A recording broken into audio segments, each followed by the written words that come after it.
अस्सलाम वालेकुम व्यूअर्स। आज इस वीडियो में आपके बहुत सारे सवालात जवाबात दिए जाएंगे। बहुत सारे दोस्तों ने ईमेल के ज़रिए रिक्वेस्ट की है कि उनके बहुत सारे मसाइल हैं जब वो टैक्स रिटर्न के लिए अपने वेबसाइट पे जाते हैं तो उनको बेशुमार दिक्कत का सामना करना पड़ता है, खुसूसन एसेट्स हैं उनकी इंदराज के हवाले से। तो आज हम टैक्स रिटर्न की एंट्री के लिए लॉग इन करते हैं। इससे पहले मैं आपको ये एक चीज़ और वजाहत करता चलूँ कि जो टैक्स है वो अमूमी तौर पर 1 अगस्त से लेकर 30 सितंबर तक हर साल जमा कराना होता है ये टैक्स रिटर्न। और अगर कोई टैक्स रिटर्न 30 सितंबर तक जमा नहीं कराता तो डेट बाद वक़्त एक्सटेंड हो जाती है अक्टूबर एंड तक या नवंबर एंड तक, लेकिन वो कुछ जो बेनिफिट्स हैं टैक्स रिटर्न जमा कराने के उनसे महरूम हो जाता है। दूसरी बात यह है कि अगर कोई शख्स 30 दिसंबर 2012 तक टैक्स अपना रिटर्न जमा नहीं कराता तो अगले साल जो एक्टिव टैक्स पेयर लिस्ट है उसमें उसका नाम शामिल नहीं होगा और वो एक्टिव टैक्स पेयर नहीं कहलाएगा। एक्टिव टैक्स पेयर तभी आदमी कहलाता है जब आप बर वक्त अपना टैक्स रिटर्न जमा कराएं 30 जून से पहले पहले, और तवातर हर साल आप जमा कराएं। अगर किसी भी साल आपका मिसिंग हो गया तो याद रखें कि आप टैक्स पेयर नहीं होंगे उस साल के लिए। और ये भी बताता चलूँ कि हर साल जो है अप्रैल 1 अप्रैल या 2 अप्रैल को ये एक्टिव टैक्स पेयर की लिस्ट एक्टिव होती है। इसको एक्टिवेट करते हैं, इसको फाइनल करते हैं और तब आपका नाम जो है एक्टिव टैक्स पेयर की लिस्ट में आता है। मिसाल के तौर पे अगर आप इस साल अभी आप फर्स्ट टाइम पे रजिस्ट्रेशन आपने कराई है तो आपका एक्टिव टैक्स पेयर के लिस्ट में नाम जो है अप्रैल 2024 में आएगा। यानी कि आप जमा कराने के साथ ही ये आप टैक्स रिटर्न आप जब इंटर कर देंगे तो आप फ़ौरन एक्टिव टैक्स पेयर लिस्ट में आपका नाम नहीं आएगा, बल्कि ये 6 8 9 माह के बाद 2024 के अप्रैल के मंथ में जो है आपके एक्टिव टैक्स पेयर में नाम आएगा।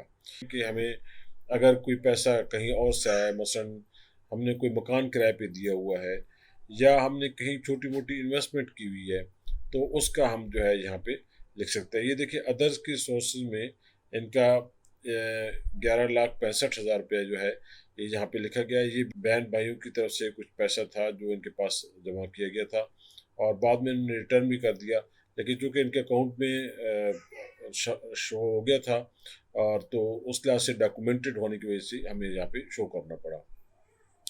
उसके बाद यहाँ पे चार्जेबल टैक्सेस के हवाले से मैंने पहले बता दिया था कि यहाँ पे जो है जो आपका टोटल आपने टैक्स जमा कराया है वो यहाँ पे एंट्री अपनी करनी है कि ये आपकी जो है सैलरी की मद में जो है एम्प्लॉयज़ के हवाले से कितना आपने टैक्स जमा कराया है। टीचर्स के हवाले से मैंने बताया था कि अगर टीचर्स हैं तो उनको जो है टैक्स एग्जम्पशन होती है, वो एग्जम्प्टेड टैक्स जो है वो यहाँ पे टैक्स रिडक्शन की सूरत में यहाँ पे जमा कराना पड़ता है। यहाँ पे आप टैक्स अपना लिखेंगे जो आपने जमा कराया है तो यहाँ पे खुद ब खुद उसकी कैलकुलेशन की मदद में टैक्स रिडक्शन आ जाती है। आगे चलते हैं। तो आज की जो बेसिक वीडियो है उसका मकसद ये है कि यहाँ पे एसेट्स की मद में आप कौन कौन से यहाँ पे जो है इदराज करा सकते हैं। तो यहाँ पे जो है जो आज वजाहत है वो इस चीज़ की है कि आपने अगर कोई एसेट्स नए बनाए हैं तो उनका इंदराज किस तरह करना है। कोई चीज़ आपने खरीदी है, गाड़ी खरीदी है, प्लॉट खरीदा है, या अगर आपने अगर गाड़ी वगैरह नहीं खरीदी बल्कि पहले से जो आपका प्लॉट है वो आपने बेचा है तो उसका इंदराज कहाँ करना है और कैसे करना है। तो यहाँ पे मसलन मैं आपको एक एंट्री करके दिखाता हूँ। ये आपने फ़र्ज़ करें यहाँ पे जो है ना आपका कोई ये कहता है कमर्शियल इंडस्ट्रियल रेजिडेंशियल प्रॉपर्टी है। आप देखते हैं कि आपने एक रेजिडेंशियल प्लॉट ख़रीदा है, यहाँ पे आप क्लिक करेंगे। ये देखिए मैं आपके सामने क्लिक कर रहा हूँ, ये एक विजिट खुल गई है। इसके अंदर यहाँ पे आप जो है एड्रेस लिखेंगे कि आपका जो प्रॉपर्टी आपने ली है वो कहाँ ली है। मसलन मैं यहाँ पे लिखता हूँ कि हमने जो है अडयाला रोड पर अडयाला रोड रावलपिंडी में हमने प्रॉपर्टी ली है, यहाँ पे मैंने लिख दिया। अब उसके बाद यहाँ पे कंटेंट्स में आ जाएगा कि ये कमर्शियल है, घर आपने लिया है, फ्लैट लिया है, प्लॉट लिया है, क्या लिया है। तो यहाँ पे आप लिख देंगे कि मसलन 10 मरला प्लॉट रेजिडेंशियल। अब ये जो है आपने इंदराज कर दी, यहाँ पे सबमिट करेंगे तो ये आपका जो है यहाँ पे इंदराज हो गया। आप देखिए यहाँ पे ये लिखा हुआ आ गया है 10 मरला अडयाला रोड रावलपिंडी में 10 मरला प्लॉट है और रेजिडेंशियल है ये। और यहाँ पे उसकी कीमत जो भी आपने दी है मसलन 34 लाख या जितना भी आपका पैसा लगा हुआ है इसके ऊपर आप इंदराज करेंगे। और यहाँ पे तो ये ऑटोमेटिकली जो पहले आपका स्टेटमेंट में 69,80,000 रुपीज़ है, आप कैलकुलेट करेंगे तो ये बढ़ जाएगा। और ये आप देखें कि ये बढ़कर आपका 40 लाख और 40.98 मिलियन रुपीज़ बन गया है। अब इस तरीके से अगर आपने कोई कर्जा लिया है तो अच्छा, दूसरा ये कि अगर आपने कोई सॉल्व कर दिया है, सेल कर दिया है, तो आप इसको यहाँ से इसी को यहाँ पे इसको ज़ीरो करेंगे वापस, और यहाँ पे ज़ीरो हो जाएगा और ये जो पैसा है ऑटोमेटिकली यहाँ से निकलेगा। और यहाँ पे आगे बेशक इसको दोबारा इसको यहाँ पे ये देखिए, ये मैंने क्लिक किया, दोबारा वही चीज़ आ गई और यहाँ पे ब्रैकेट के अंदर यहाँ पे लिख देता हूँ सोल्ड इन 2023।